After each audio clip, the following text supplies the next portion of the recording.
தெய்வத்தின் குரல் மூன்றாம் பாகம். வைதிக மத அம்சங்கள் ஆயுர்வேதம். பத்தியம். மற்றவர்கள், வெளிநாட்டார், நவீனர்கள் நம்முடைய ஆயுர்வேதத்தில் ஸ்லாகித்து சொல்கிற ஒரு விஷயம், இதில் மருந்துகளை சொன்னதோடு மாத்திரமின்றி அதைவிட முக்கியமாக பத்தியங்களை சொல்லி இருப்பதாகும்.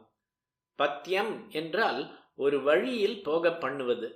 பாதை, பாத் என்பதெல்லாம் பத்தியிலிருந்து வந்ததுதான்.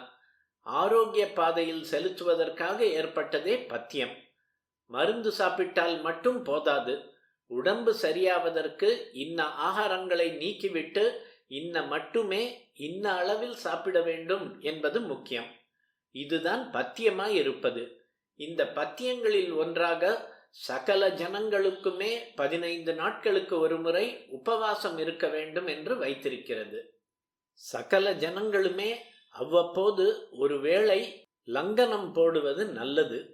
பட்சத்துக்கு ஒரு நாள் பூராவும் பட்டினி இருப்பது விசேஷம் என்று வைத்திய சாஸ்திரம் கருதுகிறது. ஏகாதசி சாஸ்திரமும் நம் பூர்வீக வைத்திய சாஸ்திரமும் கைகோத்து கொண்டு போகின்றன என்பதற்கு இதுவும் உதாரணம்.